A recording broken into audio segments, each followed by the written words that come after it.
Exam के लिए help करने वाली है। और दोस्तों सब बढ़िया, आई होप सब बढ़िया होंगे, पढ़ाई वगैरह काफी अच्छी चल रही होगी। दोस्तों हमने वर्बल लिंकिंग के 3 चैप्टर कंप्लीट कर लिए हैं, चौथा चैप्टर पढ़ रहे हैं सीटिंग अरेंजमेंट यानी बैठक व्यवस्था क्रम। अगर आप चाहते हो मुझसे ऐसे ही कंप्लीट लिंकिंग सब्जेक्ट पढ़ना तो आप मेरे चैनल को सब्सक्राइब कर लें। नीचे रेड कलर का सब्सक्राइब बटन है, उस पर क्लिक करें और बेल आइकन को दबा दें, जिससे क्या होगा जो मेरे आने वाले नए वीडियोस हैं उनकी नोटिफिकेशन आप तक आ जाएगी। और दोस्तों अगर आपके कोई फ्रेंड सर्किल में, नेबर सर्किल में, ब्लड सर्किल में या आपके सोशल मीडिया पर कोई भी कंपटीशन एग्जाम, रिप्लेसमेंट एग्जाम या सीटी एग्जाम की तैयारी कर रहा है तो आप मेरे वीडियोस को जरूर शेयर करें दोस्तों। तो दोस्तों शुरू करते हैं आज की क्लास को।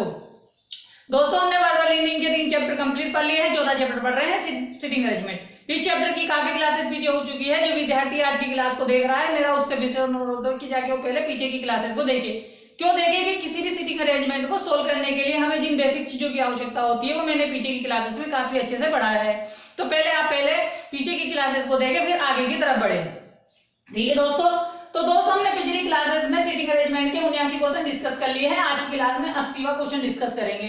दोस्तों ये बैंक एग्जाम पीओ में पूछी गई सिटिंग अरेंजमेंट है। ठीक है दोस्तों किसी भी सिटिंग अरेंजमेंट को सोल्व करने के लिए हमें क्या करना होता है, सबसे पहले उसे रीड आउट करना होता है, फिर उसे सोल्व आउट करना होता है। रीड आउट करने से क्या होगा कि हमें पता लग जाएगा सिटिंग अरेंजमेंट हमसे क्या कहना चाहती है और उसमें जो सेंटेंस है एक दूसरे से कौन से कनेक्टेड चल रहे हैं। ठीक है दोस्तों। तो आप सभी का ध्यान मेरी तरफ होना चाहिए, अर्थात बोर्ड की तरफ होना चाहिए, ताकि मैं आपको अच्छे से समझा सकूं दोस्तों। ठीक है, तो आ जाइए दोस्तों, इसको पहले पढ़ते हैं फिर इसको सोल्व करते हैं। देखो दोस्तों 80वां क्वेश्चन है, एक परिवार के 8 सदस्य हैं। ठीक है, STUVWXYZ एक वर्ताकार मेज के चारों ओर बैठे हैं, लेकिन जरूरी नहीं इसी क्रम में। ठीक है दोस्तों, कुछ व्यक्ति केंद्र की ओर उन्मुख है तथा कुछ बाहर की ओर उन्मुख है। ठीक है, Y के ग्रैंडफादर U के दाएं तीसरे स्थान पर बैठे हैं। U के निकटतम पड़ोसी समान दिशा की ओर उन्मुख है। Y U के ग्रैंडफादर की समान दिशा की ओर उन्मुख है। W के निकटतम पड़ोसी विपरीत दिशा की ओर उन्मुख है। ST का ब्रदर इन लॉ है। U के पिता के निकटतम पड़ोसी विपरीत दिशा की ओर उन्मुख है। U के अंकल Y के बाएं दूसरे स्थान पर बैठे हैं जो X के पुत्रों में से है। Z V के ग्रैंडसन के निकटतम पड़ोसी नहीं है। T जो V की पत्नी है Y की मां के बाएं दूसरे स्थान पर बैठी है। Y की मां केंद्र की ओर उन्मुख है। U के पिता U की दादी के दाएं तीसरे स्थान पर बैठे हैं। Y के ग्रैंडफादर का केवल एक भाई है। T की डॉटर इन लॉ W के 2 पुत्र और एक ब्रदर इन लॉ है। ZV का पुत्र है। T Y के ग्रैंडफादर की पत्नी है। U की मां U के बाएं दूसरे स्थान पर बैठी है। दोस्तों बहुत ही कॉम्प्लिकेटेड सिटिंग अरेंजमेंट है, मतलब इसमें एक तो ब्लड रिलेशन पूछा गया है और एक हमसे क्या पूछा गया है, सिटिंग अरेंजमेंट पूछा गया है। तो सबसे पहले हमें इसका ब्लड रिलेशन फाइंड करना होगा, क्योंकि बिना ब्लड रिलेशन हम फाइंड करे हुए इसको हम सोल्व नहीं कर सकते। तो दोस्तों सबसे पहले इसका ब्लड रिलेशन फाइंड करेंगे, फिर इसकी सिटिंग अरेंजमेंट फाइंड करेंगे। ठीक है दोस्तों, तो आप सभी का ध्यान बोर्ड की तरफ हो ताकि हम चीजों को अच्छे से समझ सके। ठीक है दोस्तों, तो सबसे पहले हम क्या फाइंड करेंगे, इसका ब्लड रिलेशन फाइंड करेंगे। ठीक है, पहले इसका हम ब्लड रिलेशन देखेंगे, फिर उसके बाद में हम इसका सिटिंग अरेंजमेंट देखेंगे दोस्तों। तो दोस्तों ब्लड रिलेशन शुरू करते हैं कि इसको हम कैसे सोल्व करें। दोस्तों ब्लड रिलेशन आगे वाले चैप्टर में पढ़ेंगे, जिसके बाद इस चैप्टर के बाद हम आगे वाला चैप्टर ब्लड रिलेशन कर लेंगे। बस आपको यहाँ पे थोड़ी चीजें समझनी है। देखो दोस्तों जेड के ग्रैंडफादर, सिर्फ इतनी सी बात को देखना है कि जेड के ग्रैंडफादर की बात हुई है, इसका मतलब एक पोता है, एक उसका पापा है, फिर एक उसका दादा है। ठीक है ना, यानी दादे का पोते का क्या है, पापा है और दादा, यानी 3 लोगों की बात हुई है। 3 लोगों की बात हुई है, मतलब एज जब बड़े से जब हम छोटे की तरफ आते हैं तो इनको कुछ जनरेशन में बांट लेते हैं। तो दादा सबसे बड़े हैं तो उसे फर्स्ट जनरेशन में रखेंगे, उससे छोटे पिता हैं तो उसे सेकंड जनरेशन में रखेंगे, पोता सबसे छोटा है तो उसे थर्ड जनरेशन में रखेंगे। तो ऐसे हम इनको 3 जनरेशनों में डिवाइड कर लेंगे, किस किस को, वाई और वाई के ग्रैंडफादर को। तो दोस्तों आपको पहली जनरेशन लिखेंगे, एक तो फर्स्ट जनरेशन आ जाएगी, ठीक है, एक सेकंड जनरेशन आ जाएगी और एक थर्ड जनरेशन आ जाएगी। ठीक है दोस्तों, ये कैसे पता लगा हमें कि वाई के ग्रैंडफादर हैं, वाई के ग्रैंडफादर है, इसका मतलब वाई जो छोटा ही छोटा होगा वो नीचे आएगा और जो बड़ा होगा वो ऊपर आएगा। दोस्तों हमेशा याद रखना कि जब भी हम ब्लड रिलेशन करेंगे तो हम मेल के लिए प्लस का साइन का यूज करेंगे और फीमेल के लिए माइनस का यूज करेंगे। देखो यहाँ बोला है कि वाई के ग्रैंडफादर का मतलब पिताजी, दादाजी। ठीक है, दादाजी की बात हो रही है, तो दादाजी क्या है, मेल है फीमेल है, मेल है, तो मेल है तो इसके लिए हमने प्लस का यूज कर लिया। अभी हमें ये नहीं पता कि y क्या है, मेल है कि फीमेल है, तो हम इसको ना तो प्लस देंगे ना माइनस देंगे, हमारे को नहीं पता। ठीक है, आगे देखो, u के दाएं तीसरे स्थान पर बैठे हैं, ये सीटिंग अरेंजमेंट का पार्ट है, इसको बाद में देखेंगे। u के निकटतम पड़ोसी समान दिशा की ओर उन्मुख है, ये भी सीटिंग अरेंजमेंट का पार्ट है, बाद में देखेंगे। u के ग्रैंडफादर की समान दिशा की ओर उन्मुख है। देखो दोस्तों, ये तो इसमें से कुछ पास सीटिंग अरेंजमेंट का है, कुछ ब्लड रिलेशन का है। देखो u के दादाजी, यानी फिर से u के दादाजी की बात हुई, पहले y के दादाजी की बात हुई थी, अब किसकी बात हो गई, u के दादाजी की बात हो गई। दोस्तों यहाँ पे एक परिवार के सदस्यों की बात हो रही है, तो इसका मतलब शायद क्या हो सकता है कि u के दादाजी और y के दादाजी क्या हो सकते हैं, सेम हो सकते हैं। ठीक है, सेम हो सकते हैं, ये संभावना हम लेके चल रहे हैं। ठीक है, आगे चलते हैं। हमें y का u का रिलेशन अब पता नहीं है कि भाई u क्या है, हमारे पास मेल है फीमेल है, हम बाद में देखेंगे। ठीक है ना, क्योंकि इसके बारे में सिर्फ ये बोला है कि u के ग्रैंडफादर। ठीक है, अब देखो w के निकटतम पड़ोसी विपरीत दिशा की ओर उन्मुख है। ठीक है, ये भी सीटिंग अरेंजमेंट का पार्ट है। देखो दोस्तों, st का ब्रदर इन लॉ है। दोस्तों यहाँ पे एक चीज देख लो आप, ब्रदर इन लॉ का मतलब क्या होता है दोस्तों, ब्रदर इन लॉ का मतलब क्या होता है, जब हम ब्लड रिलेशन पढ़ेंगे तब इस चीजों को आसानी से देखेंगे बहुत अच्छे। लेकिन अभी सिर्फ आप इसको यहाँ पे ध्यान रख लो कि ब्रदर इन लॉ का मतलब क्या होता है। ब्रदर इन लॉ का मतलब दोस्तों साला भी होता है और देवर भी होता है। ठीक है, ये बात ध्यान रखना। ठीक है, ब्रदर इन लॉ का मतलब साला और एक देवर होता है। ठीक है, याद रखना। कैसे होता है, देखो, अगर मान लो मेरा किसी लड़की से शादी हुआ है, तो उसका जो भाई होगा मेरे लिए क्या होगा, ब्रदर इन लॉ होगा, यानी मेरा साला होगा। जिस लड़की की मुझसे शादी हुई है और जो मेरा भाई है, उसका लड़की का क्या लगेगा, साला लगेगा। साले का मतलब क्या होता है, मतलब ब्रदर इन लॉ लगेगा। ब्रदर इन लॉ का मतलब देवर लगेगा। दोनों के लिए ब्रदर इन लॉ ही शब्द यूज लेते हैं। ठीक है, अब आगे देखो, यू के पिता के निकटतम पड़ोसी विपरीत दिशा की ओर उन्मुख है। यू के पिता कौन है, हमारे पास पता नहीं है, ये भी सीटिंग अरेंजमेंट का पार्ट है। ठीक है, देखो दोस्तों, यू के अंकल की बात हो रही है। यू के अंकल के बाएं दूसरे स्थान पर, यू के अंकल वाई के बाएं दूसरे स्थान पर बैठे हैं जो एक्स के पुत्रों में से है। यहाँ पे कनेक्टिविटी में जो आया है और जो किसके लिए आता है, तुरंत पहले के लिए, तो जो से तुरंत पहले कौन है, वाई क्या है, एक्स के पुत्रों में से है। देखो दोस्तों, अब पहले समझो इसको कि यू के अंकल मतलब यू यहाँ है, इससे ऊपर वाली जनरेशन में जाएंगे। अंकल कौन होता है, पापा का भाई होता है। तो पापा का भाई तो मतलब हम उसको क्या मानेंगे, प्लस मान लेंगे। ठीक है, पता नहीं कौन है लेकिन प्लस मान लेंगे। वाई के बाएं दूसरे स्थान पर बैठा है, ये सीटिंग अरेंजमेंट में चला जाएगा। जो एक्स के पुत्रों में से, दोस्तों जो किसके लिए आया, वाई के लिए, जो एक्स के पुत्रों में से है, पुत्रों में से मतलब एक से अधिक है, तभी तो पुत्रों का यूज किया है। तो हम इन दोनों को क्या मान सकते हैं दोस्तों, इन दोनों को हम पुत्र मान सकते हैं, किसके, एक्स के। इन दोनों के बीच में हम किसका यूज करेंगे, हॉरिजॉन्टल लाइन का। और हमारे पास कौन आया है दोस्तों, हमारे पास आया है एक्स। ठीक है, जिसकी क्या है, पुत्रों में से है, लेकिन हमें ये नहीं पता कि एक्स मेल है कि फीमेल है। तो हमें ये पता है कि भाई ये दोनों तो भाई हो सकते हैं, एक्स इनका पिता या माता हो सकती है, और ये प्लस में जो है वो कौन है, इनका अंकल है, और यहाँ ऊपर इनके दादाजी है। ठीक है दोस्तों, ये 3 जनरेशन आ गई है। चल रहे हैं आगे देखो, जेड वी के ग्रैंडसन का निकटतम पड़ोसी है। दोस्तों वी क्या है, वी के ग्रैंडसन का मतलब पोता। तो इसका मतलब वी क्या है, वी या तो दादा है या दादी है। ठीक है, तो हमने वी को कहाँ रख दिया, ऊपर रख दिया। हमें नहीं पता कि भाई दादा है दादी है, लेकिन हमने ऊपर रख दिया। ठीक है, लेकिन ऊपर एक बात बोली है, यहाँ पे एक बात बोली है आगे वाली लाइन में देखो कि टी जो वी की पत्नी है। दोस्तों टी क्या है, वी की पत्नी है। वी प्लस होगा, क्यों, क्योंकि ये आदमी है। लेडीज को माइनस रखेंगे और दोनों को समाज में बराबर इज्जत मिलती है, इसका मतलब इनके बीच में इक्वल साइन लेंगे। ठीक है, अब देखो हमारे पास ऊपर कौन आया है, वी आया है। तो वी क्या हो सकता है, हमारे लिए प्लस हो सकता है, और क्या नाम है, टी कौन हो सकती है, माइनस हो सकती है। तो हम इस कंडीशन को यहाँ पे रख देते हैं दोस्तों। ठीक है ना, तो हमने इस कंडीशन को यहाँ पे रख दिया। ठीक है, यानी हमारे पास ये एक दादा दादी का जोड़ा आ गया।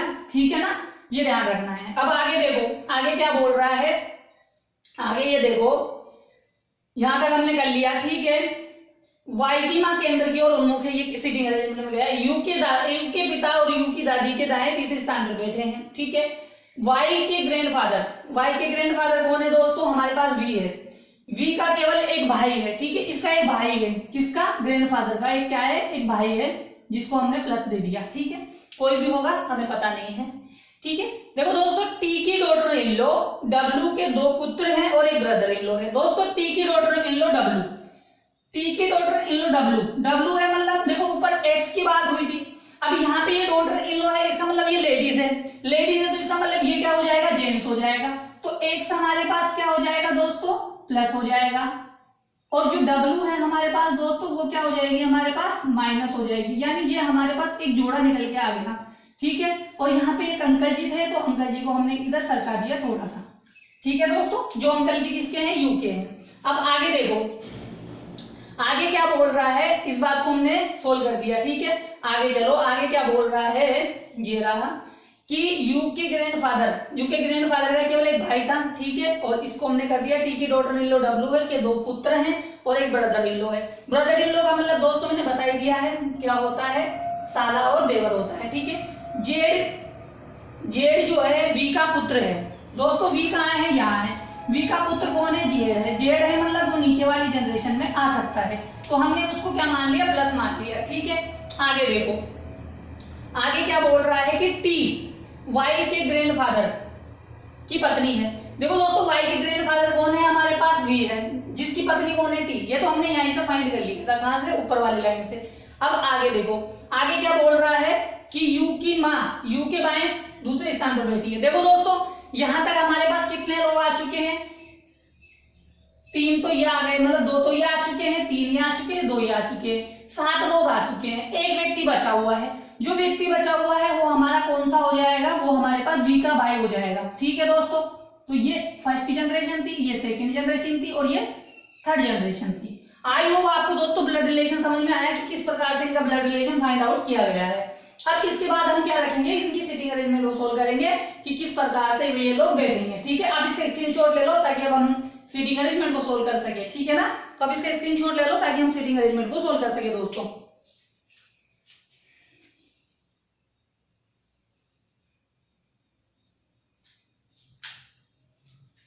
ठीक है दोस्तों, आपने इसका स्क्रीनशॉट ले लिया। अब हम इसको मिटा देते हैं थोड़ा सा, और अब हम किसको सोल्व करेंगे, इसके सीटिंग अरेंजमेंट को सोल्व करेंगे। ठीक है, ठीक है दोस्तों, अब देखो दोस्तों, हम इसके सीटिंग अरेंजमेंट को सोल्व कर लेते हैं। ठीक है, अब देखो दोस्तों, सीटिंग अरेंजमेंट के लिए इसको सोल्व कर लेते हैं, तो हमें क्या बोला गया है देख लेते हैं। सीटिंग अरेंजमेंट में हमें क्या कहा गया है देख लेते हैं दोस्तों। एक परिवार के 8 सदस्य हैं। ठीक है, 8 सदस्यों को मैंने गोलाकार में बिठा दिया है, एक वर्ताकार मेज के चारों बैठे, लेकिन जरूरी नहीं इसी क्रम में, इनमें से कुछ का मुख अंदर की तरफ है और कुछ का मुख केंद्र की तरफ है। दोस्तों मैं यहाँ पे 2 गोले बना लेता हूँ, क्यों, क्योंकि हमें यहाँ पे आवश्यकता पड़ेगी 2 गोलों की। ठीक है, यानी 2 वर्तों की आवश्यकता पड़ेगी, इसलिए मैं 2 बना लेता हूँ ताकि हमें आगे परेशानी ना आए। ठीक है, अब देखो दोस्तों, यू के ग्रैंडफादर, यू के ग्रैंडफादर कौन है दोस्तों, वी, वी जो है यू के दाएं तीसरे स्थान पर है। ठीक है दोस्तों, हमें ये नहीं पता कि यू का मुख किधर है, कि अंदर है कि बाएं है, और ना पूरी सीटिंग में दिया गया है या सीटिंग अरेंजमेंट में दिया गया है, लेकिन हमें क्या करना है, हमें मानना पड़ेगा कि भाई यू का मुख किधर हो सकता है। तो दोस्तों एक कंडीशन तो ये हो सकती है कि हम इन 8 लोगों में से यू को यहाँ बिठा दें। ठीक है, कहीं पे भी बिठा सकते हो आप इन 2 जगहों पे से। यहाँ से सही ये होता है कि यहाँ से आप राइट जा सकते हो, यहाँ से आप लेफ्ट से सही जा सकते हो। मैंने एक कंडीशन मान ली कि यू का मुख अंदर की साइड है, और एक कंडीशन मैंने ये मान ली कि यू का मुख बाहर की तरफ है। दोस्तों एक कंडीशन यू का मुख अंदर है, एक कंडीशन यू का मुख बाहर है। ये क्या बोल रहा है कि यू के दाएं तीसरे स्थान पर वाई के क्या बैठे हुए हैं, ग्रैंडफादर बैठे हुए हैं। यू के ग्रैंडफादर कौन है, वी, वी यू के दाएं है, यू का दाएं कौन सा है, इधर वाला, तो तीसरे स्थान पे जाना है, 1 2 3, तो यहाँ पे कौन बैठे हुए हैं दोस्तों, हमारे पास वी बैठे हुआ है। इसी प्रकार इसका दायां इधर, तो यहाँ पे हमारे पास तीसरे स्थान पे कौन बैठा हुआ है, वी बैठा हुआ है दोस्तों। अब हमें ये देखना है कि इन दोनों से रिलेटेड कौन है, सेंटेंस में ऐसी कौन सी बात है। यहाँ तक की बात तो आपको समझ में आ गई होगी दोस्तों। अब देखो नीचे नीचे एक बात बोला गया था कि यू की माँ यू के बाएं तीसरे स्थान, यू के बाएं दूसरे स्थान पर बैठी है। यू के बाएं दूसरे स्थान पर कौन बैठा है, यू की माँ। यू की माँ कौन है, डब्ल्यू। यू के बाएं दूसरे स्थान पर कौन बैठा है, यू की माँ। तो डब्ल्यू किधर आ जाएगी, इधर आ जाएगी दोस्तों। ठीक है, यू के बाएं, यू का बायां इधर वाला। अब देखो दोस्तों, क्या यू के लिए कुछ बात बोली गई है क्या, हाँ देखो, वाई की माँ केंद्र की ओर उन्मुख है। वाई की माँ कौन है दोस्तों, डब्ल्यू। जो डब्ल्यू है किधर किधर देख रही है, केंद्र की तरफ देख रही है। ठीक है दोस्तों, आई होप आपको समझ में आया होगा। अब आगे देखो, आगे देखो, आगे के इन दोनों से कोई रिलेटेड बात बोली गई है क्या? देखो आगे देखते हैं कि और क्या इनसे रिलेटेड बात बोला गया है क्या, कि देखो यू की माँ के बाएं दूसरे स्थान पर टी जो वी की पत्नी है, ठीक है, वाई की माँ के दूसरे स्थान पर बैठा है। दोस्तों मैंने आपको जब भी बताया था जब दो व्यक्ति एक साथ आते हैं, ठीक है, देखो दोस्तों ये जो बीच में एक एडिशन बात बोली गई है, कहां से लेकर यहाँ तक एक एडिशन बात बोली गई है, ठीक है, यहाँ तक एक एडिशन बात बोली गई है और उसके बाद में हमारे पास ये कंडीशन आ गई। मैंने आपको हमेशा बताया कि भाई जब ये ऐसी कंडीशन आ जाती है तो पहले हम सेकंड वाली कंडीशन को सोल्व करेंगे, फिर फर्स्ट वाली पे आएंगे, यानी पहले सेकंड व्यक्ति को बिठाएंगे फिर फर्स्ट व्यक्ति को बिठाएंगे। अब देखो सेकंड व्यक्ति के बारे में क्या बोल रहा है कि वाई की माँ, मतलब इसकी माँ कौन है? डब्ल्यू। डब्ल्यू के बाएं दूसरे स्थान पर कौन बैठा हुआ है? टी बैठा हुआ है। तो इसके बाएं दूसरे स्थान पर कौन बैठेगा दोस्तों? टी बैठेगा। तो इसका बायां दूसरा स्थान किधर हो जाएगा दोस्तों? इधर, क्योंकि इसका मुख अंदर है तो बायां ऊपर हो जाएगा, दायां इधर हो जाएगा। इसी प्रकार इसका बायां किधर होगा? इधर। इधर चलेंगे तो दूसरा स्थान कहाँ आ जाएगा? यहाँ पे आ जाएगा। दोस्तों यहाँ पर आते ही ये बात समझ में आई कि यहाँ पे तो हमारे पास ऑलरेडी यू बैठा हुआ है तो अब हम टी को बिठा नहीं सकते।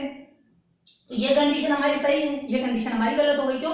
क्योंकि हमारे पास यू बैठा हुआ है, जब यू बैठा हुआ है तो हम टी को नहीं बिठा सकते। तो ये कंडीशन गलत हो गई, ये कंडीशन गलत हो गई।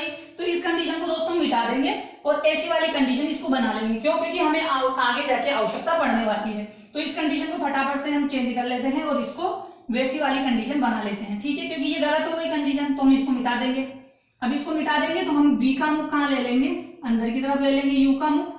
यहाँ पे हमारे पास v आ जाएगा, इसके बाएं दूसरे स्थान पे w आ जाएगा जिसका मुख केंद्र की तरफ है, और इसके बाएं हमारे पास t आ जाएगा दूसरे स्थान पर। यहाँ तक दोस्तों आपको बातें समझ में आ गई होंगी, आई होप आसानी से, ठीक है। ये भी कंडीशन सही ले ली हमने, ये कंडीशन भी सही ले ली। ये क्यों ली? क्योंकि हमें आवश्यकता पड़ने वाली है, ठीक है। अब आगे देखो, आगे क्या बात बोल रहा है देखते हैं। देखो दोस्तों ये बोल रहा है कि यू के निकटतम पड़ोसी, अब ऊपर से वापस से देखते हैं क्योंकि हमने वापस से दोनों को सेम कर लिया है। अब कुछ कंडीशनें बदलेंगी। देखो दोस्तों यू के निकटतम पड़ोसी समान दिशा की ओर उन्मुख है। देखो दोस्तों एक कंडीशन ये है, कंडीशन ये है। एक कंडीशन तो ये है कि हम यू के जो निकटतम पड़ोसी हैं उनका मुख कहाँ कर दें? अंदर की तरफ कर दें। और एक कंडीशन ये है कि हम इन दोनों का मुख बाहर की तरफ कर दें। ये बात हमें समझ में आ गई। क्या समझ में आई दोस्तों? कि एक कंडीशन ये है कि इनका मुख या तो बाहर कर दें या इनके निकटतम पड़ोसियों का मुख अंदर की तरफ कर दें, ठीक है, समझ में आया। अब आगे देखो, आगे ये बोल रहा था कि डब्ल्यू के निकटतम पड़ोसी, देखो वाई जो है यू के ग्रैंडफादर के समान दिशा में उन्मुख है। हमारे पास वाई नहीं बैठा हुआ है इसलिए हम इसको होल्ड रखेंगे। डब्ल्यू के निकटतम पड़ोसी, डब्ल्यू के निकटतम पड़ोसी विपरीत दिशा की ओर उन्मुख है, ठीक है। दोस्तों डब्ल्यू के निकटतम पड़ोसी कौन है? एक ये है, एक ये है। इसका मुख अंदर है तो इसका मुख कहाँ होगा दोस्तों? इसका मुख हमारे पास बाहर हो जाएगा। इसका मुख बाहर है, इसका मुख बाहर है दोस्तों, तो इसका मुख कहाँ हो जाएगा? अंदर की तरफ हो जाएगा, ठीक है दोस्तों, समझ में आया? आई होप आपको समझ में आ गया होगा। अब देखो कि इनसे रिलेटेड कोई बात बोली गई है क्या जिसे हम सोल्व कर सके, ठीक है। देखो ऐसी कौन सी कंडीशन है जिसे अब हम आगे सोल्व कर सकते हैं, देखते हैं, ठीक है। देखो दोस्तों एक बात बोली गई है कि यहाँ पे कि यू के पिता के निकटतम पड़ोसी विपरीत दिशा की ओर उन्मुख है, ठीक है दोस्तों। यू के पिता कौन है दोस्तों? एक्स हमारे पास बोला गया है कि एक्स के निकट यू के निकटतम पड़ोसी विपरीत दिशा की ओर उन्मुख है। दोस्तों हमारे पास चार कंडीशन है। एक कंडीशन ये है कि एक्स यहाँ बैठ सकता है, एक कंडीशन ये है कि x यहाँ बैठ सकता है, एक कंडीशन ये है कि x यहाँ बैठ सकता है, एक कंडीशन ये है कि x यहाँ बैठ सकता है। x के निकटतम पड़ोसी यानी y के पिता के निकटतम पड़ोसियों का मुख विपरीत दिशा की ओर होना चाहिए। देखो दोस्तों यहाँ पे जो x के पिता है ना, उनके मुख कहाँ है? अंदर की तरफ है। अगर उसी तरह हम x को यहाँ बिठा दें तो इसके मुख किधर की साइड हो जाएंगे? दोनों के मुख अंदर की साइड है। इसका मतलब कि इसके जो निकटतम पड़ोसी है उनका मुख विपरीत दिशा में नहीं है। क्यों? क्योंकि यहाँ पे दोनों का मुख कहाँ है? अंदर की तरफ है, और यहाँ पे भी क्या है? दोनों का मुख अंदर की तरफ है। तो यहाँ पे तो x बैठ नहीं सकता, यहाँ पे तो x बैठ नहीं सकता। तीन कंडीशन है, एक यहाँ, एक यहाँ, एक यहाँ। लेकिन अब हम ये देख लेते हैं कि भाई ये जो x है इन तीनों में से कौन सी जगह बैठेगा। देखते हैं कहाँ बैठेगा। देखो दाएं कहाँ बैठेगा, देखते हैं कहाँ बैठेगा। देखो हाँ, यू के पिता x, यू की दादी मतलब t के दाएं तीसरे स्थान पर है। दोस्तों यू के पिता x यू की दादी कौन है, टी के दाएं, टी हमारे पास ये है, इसके दाएं 3 स्थान गिनने हैं दोस्तों, तो 1 2 3, 1 2 3, यहाँ तो x बैठेगा नहीं क्योंकि हमने देख लिया, क्योंकि उसके विपरीत निकटतम पड़ोसियों का मुख विपरीत दिशा में होना चाहिए, तो हम x को यहाँ बिठा सकते हैं, ठीक है, और एक बार x को हम यहाँ पे बिठा सकते हैं, ठीक है। आई होप आपको समझ में आया कि कहाँ बिठा सकते हैं, एक कंडीशन ये है, एक कंडीशन ये है। अब ये देखना पड़ेगा कि हमें कि ये u के दाएं किसके दाएं हैं, यू की दादी के दाएं तीसरे स्थान पर है। अब यू का मुख टी का मुख बाहर कर दे तो ये उसके दाएं तीसरे स्थान पर बैठ सकता है, कौन, x। तो हमें टी का मुख कहाँ करना पड़ेगा दोस्तों, टी का मुख हमें बाहर की तरफ करना पड़ेगा। अब टी का मुख बाहर करते ही ये तीसरे स्थान पर आ गया। अब एक बात बोली गई थी कि यू के पिता के निकटतम पड़ोसियों का मुख विपरीत दिशा की ओर है। देखो दोस्तों, इसका मुख अंदर की तरफ है तो इसका मुख कहाँ होगा, बाहर की तरफ होगा, इसका मुख अंदर की तरफ है तो इसका मुख बाहर की तरफ होगा, ठीक है दोस्तों। आई होप आपको समझ में आया। अब इन तीनों से रिलेटेड एक बात, अब वो बात देखनी है जो बोली गई है दोस्तों। एक बात बोली गई थी यहाँ पे कि जेड यू के ग्रैंडफादर का निकटतम पड़ोसी नहीं है। देखो दोस्तों, यू के ग्रैंडसन कौन है हमारे पास, वाई है, यू है। हमारे पास इस कंडीशनों में कौन बैठा हुआ है, सिर्फ यू बैठा हुआ है। तो जेड जो है ना यू के बगल में नहीं बैठ सकता। तो देखो दोस्तों, यहाँ नहीं बैठ सकता, यहाँ नहीं बैठ सकता। कौन बैठ सकता नहीं है, जेड। जेड कहाँ बैठ सकता है, एक यहाँ बैठ सकता है, एक यहाँ बैठ सकता है, एक यहाँ बैठ सकता है, एक यहाँ बैठ सकता है, ठीक है। दो कंडीशन है, लेकिन हमने दो कंडीशन पहले ही बांट रखी थी कि या तो इनका मुख बाहर होगा या इनका मुख पड़ोसियों का मुख अंदर होगा, लेकिन हम इस कंडीशन को ओल्ड रखेंगे। अब इस ऊपर एक बात और बोली गई है कि यू के अंकल मतलब कौन है, यू के अंकल जेड, यानी जेड के बारे में एक बात और बोली गई है कि वाई के बाएं दूसरे स्थान पर बैठा है, वाई के बाएं दूसरे स्थान पर बैठा है, ठीक है दोस्तों। अब देखो, वाई के बाएं दूसरे स्थान पर बैठा है तो इसका मतलब क्या है कि हमें वाई को बिठा के देखना होगा। देखो दोस्तों, पहली कंडीशन तो ये है कि मैंने वाई को यहाँ पे बिठा लिया, वाई को यहाँ बिठा लिया, तो देखो वाई के बाएं दूसरे स्थान पर मुझे किसको बिठाना है, जेड को बिठाना है। तो इसके बाएं दूसरे स्थान पर देखो या जेड यहाँ आ सकता है क्या, नहीं आ सकता, क्योंकि यहाँ पे तो टी बैठा हुआ है, क्योंकि इसका मुख बाहर है तो इसका बाएं दूसरा ये हो गया, तो यहाँ पे जेड बैठ नहीं सकता, ठीक है, और यहाँ पे यू बैठ नहीं सकता। एक कंडीशन ये है कि हम यहाँ पे बिठा दे किसको, वाई को, तो वाई के बाएं दूसरे स्थान पर जेड यहाँ बैठ सकता है, नहीं बैठ सकता, क्यों, क्योंकि उसने बोला था कि जेड वी के ग्रैंडसन के निकटतम पड़ोसी नहीं हो सकता, तो यहाँ पे नहीं हो सकता, कौन, जेड। अब बची कौन सी कंडीशन दोस्तों, वाई के लिए ये कंडीशन बची। अब वाई के बाएं दूसरे स्थान पर कौन बैठ सकता है, जेड बैठ सकता है। बचा कौन हमारे पास, जो बचा हुआ व्यक्ति है एस यहाँ आ जाएगा, ठीक है। ऊपर एक कंडीशन बोली गई थी कि यू के ग्रैंडसन के समान दिशा में मुख है किसका, वाई का, तो वाई का मुख हमारे पास अंदर है। जब वाई का मुख अंदर है तो वाई के ग्रैंडफादर का मुख भी अंदर की तरफ होना चाहिए। वाई के ग्रैंडफादर कौन है, वी, तो वी का मुख भी हमारे पास क्या हो जाएगा, अंदर हो जाएगा दोस्तों। अब उसी प्रकार यहाँ पे देख लो, अब हम इसको यहाँ पे क्या कर सकते हैं, वाई को बिठा के देखते हैं दोस्तों। यहाँ पे हमने वाई को बिठाया, वाई के बाएं दूसरे स्थान पर जेड यहाँ नहीं आ सकता, वाई को यहाँ पे बिठाया दोस्तों, वाई के बाएं दूसरे स्थान पर जेड यहाँ नहीं बैठ सकता, यहाँ पे बिठाया दोस्तों किसको, वाई को, वाई के बाएं दूसरे स्थान पर जेड, यानी इन तीनों जगहों में जेड कहीं नहीं बैठ सकता। देख लो क्यों नहीं बैठ सकता, क्योंकि यहाँ पे x बैठा हुआ है, यहाँ v बैठा हुआ है, यहाँ t बैठा हुआ है दोस्तों। ये कंडीशन इसलिए गलत हो गई और ये कंडीशन हमारी सही है और ये हमारी सीटिंग अरेंजमेंट सोल्व हो गई है दोस्तों, ठीक है। आई होप आपको समझ में आया, आई होप आपको समझ में आया कि ये कैसे सोल्व हुई है, ये कैसे गलत हुई है, ठीक है। अब आप इसका स्क्रीनशॉट ले लो, क्योंकि अब एग्जाम में जो क्वेश्चन पूछे गए हैं हमारे पास, हम उनको सोल्व करने वाले हैं दोस्तों। तो आप इसका स्क्रीनशॉट ले लो ताकि हम क्वेश्चंस को कर सके, ठीक है दोस्तों। आप इसका स्क्रीनशॉट ले लो।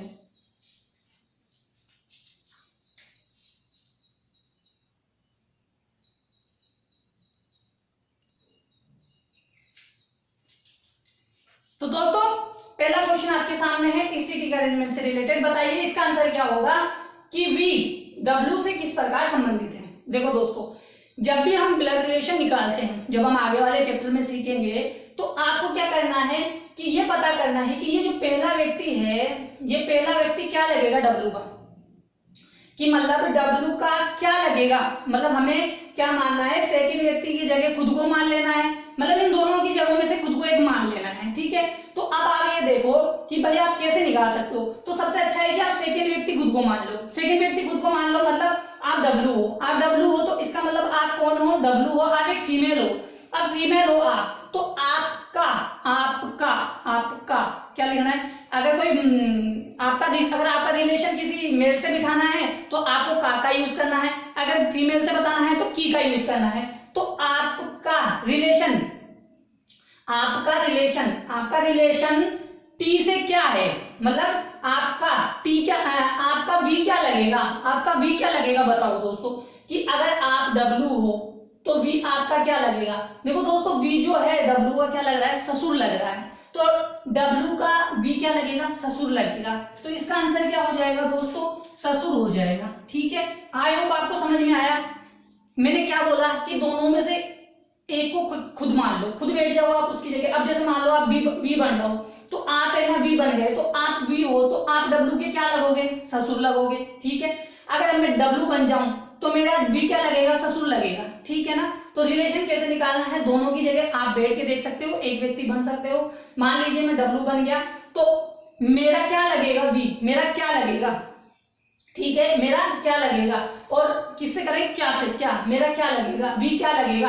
और अगर मैं वी बन जाऊं तो डब्लू का मैं क्या लगूंगा, क्या क्या लगूंगा, डब्लू का मैं क्या लगूंगा, क्या क्या मतलब क्या से सवाल करना है। ठीक है ना, तो क्या लगेगा, वो ससुर लगेगा। ठीक है, आप इसका स्क्रीनशॉट ले लो ताकि हम आगे वाला क्वेश्चन कर सके दोस्तों।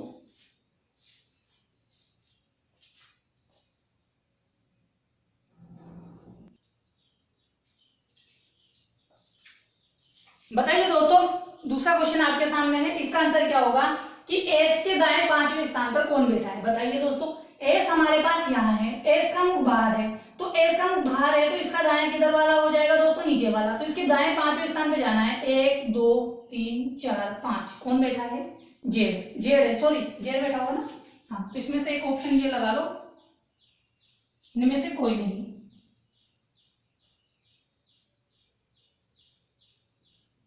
इनमें से कोई नहीं। ठीक है दोस्तों, हाँ, अब इसका आंसर क्या होगा कि एस के दाएं पांचवें स्थान पर कौन है, 1 2 3 4 5, 5 जेड है नहीं, तो हमारा आंसर क्या हो जाएगा दोस्तों, इनमें से कोई नहीं हो जाएगा। ठीक है, आई होप समझ में आया।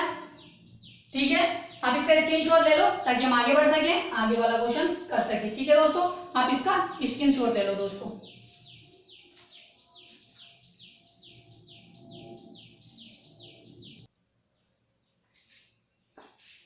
तो दोस्तों बताइए, तीसरा क्वेश्चन आपके सामने है इस सीटिंग अरेंजमेंट से रिलेटेड। बताइए दोस्तों, जो हमने पहला क्वेश्चन किया था वैसा ही है, बस थोड़ा सा बदल दिया गया है। देखो क्या कह रहा है कि जेड वाई की मां से किस प्रकार संबंधित है। बताइए दोस्तों कि जेड की मां का जेड क्या लगेगा, वाई की मां का जेड क्या लगेगा। ठीक है दोस्तों, देखो जेड वाई की मां कौन है, वाई की मां है दोस्तों डब्लू। ठीक है, तो डब्लू का जेड क्या लगेगा। देखो दोस्तों, इसका भाई, इसकी पत्नी का भाई, उसके लिए क्या लगेगा, देवर लगेगा। देवर को क्या कहते हैं, ब्रदर इन लॉ कहते हैं। तो डब्लू का क्या लगा, जेड, ब्रदर इन लॉ लगा, तो हमारा ऑप्शन कौन सा हो जाएगा दोस्तों, ब्रदर इन लॉ। ठीक है, यानी देवर लगा, इसको हम क्या कह सकते हैं, देवर कह सकते हैं। ठीक है,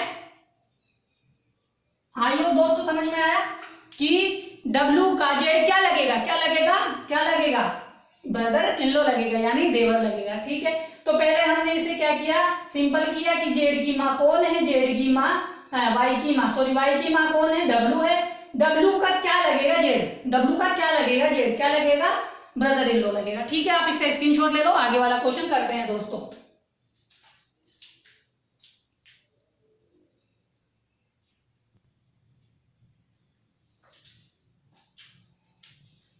तो दोस्तों बताइए, चौथा क्वेश्चन आपके सामने है इस सीटिंग अरेंजमेंट से रिलेटेड, जो एग्जाम में पूछा गया है। बताइए कि दी गई बैठने की व्यवस्था के अनुसार एस के संबंध में कौन सा कथन सत्य है। बताइए दोस्तों, यहाँ 5 ऑप्शन दिया है, इसमें से बताना है कि कौन सा सत्य है। देखो दोस्तों कि जेड एस के अंकल के बाएं दूसरे स्थान पर बैठे हैं, एक्स के अंकल कौन है, इसके पिता का भाई, यानी एस के बाएं दूसरे स्थान पर जेड बैठा है क्या। देखो दोस्तों, जेड एस के बाएं दूसरे स्थान पर कौन बैठा है, 1 2, कौन बैठा है, टी। तो ये तो हमारा क्या हो गया, गलत हो गया। ठीक है, देखो दूसरा, एस और यू के बीच में केवल 2 व्यक्ति बैठे हैं, एस और यू के बीच में दो व्यक्ति बैठे हैं क्या, एक ही बैठा है, ये भी गलत हो गया। उसके बाद बोल रहा है कि एस के निकटतम, टी एस के निकटतम पड़ोसियों में से है क्या, एस का निकटतम पड़ोसी है क्या टी, यहाँ पे तो एक्स और वी है, ये भी गलत हो गया। एक्स के अंकल बाहर की ओर उन्मुख है, एक्स के अंकल कौन है, एक्स के अंकल एस है, एस बाहर की ओर उन्मुख है क्या, बिल्कुल एक्स बाहर की ओर उन्मुख है। ये आंसर सही हो गया। जब ये आंसर सही हो गया तो इनमें से कोई भी वाला तो ऐसे ही गलत हो गया। ठीक है दोस्तों, आई होप समझ में आया। बहुत ही कॉम्प्लिकेटेड सीटिंग अरेंजमेंट थी, इसलिए मेरे को कराना आवश्यकता था कि भाई आपको यह काफी अच्छे से समझ में आ सके। ठीक है, आप इसका स्क्रीनशॉट ले लो, फिर हम आगे बढ़ते हैं दोस्तों। ठीक है, आप इसका स्क्रीनशॉट ले लो।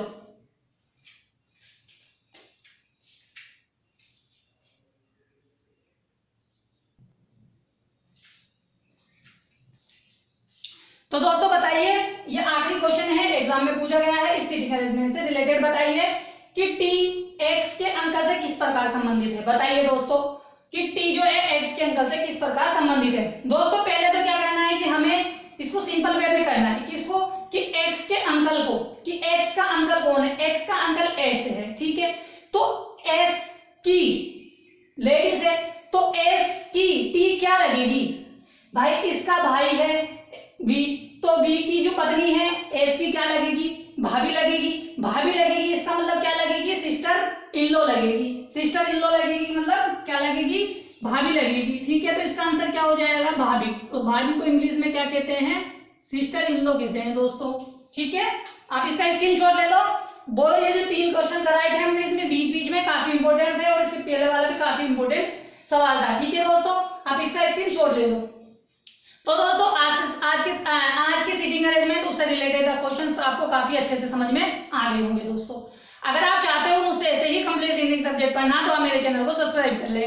नीचे रेड कलर का सब्सक्राइब बटन है, उस पर क्लिक करें और बेल आइकन को दबा दें, जिससे क्या होगा, जो मेरे आने वाले नए वीडियोस हैं आपके पास, उनके नोटिफिकेशन आपके पास आ जाएंगे। ठीक है दोस्तों, तो दोस्तों आज की क्लास में हमने 80वां क्वेश्चन डिस्कस किया है। कुछ क्वेश्चन और है, उनको डिस्कस करने के बाद हम ब्लड रिलेशन पढ़ेंगे, जो काफी अच्छे से पढ़ेंगे। उसमें 3 टाइप के क्वेश्चन बनते हैं, उन तीनों टाइपों को आराम से डिस्कस करेंगे। ठीक है दोस्तों, तो कल मिलते हैं दोस्तों इसी वक्त। ठीक है दोस्तों, जब तक के लिए टाटा बाय बाय दोस्तों।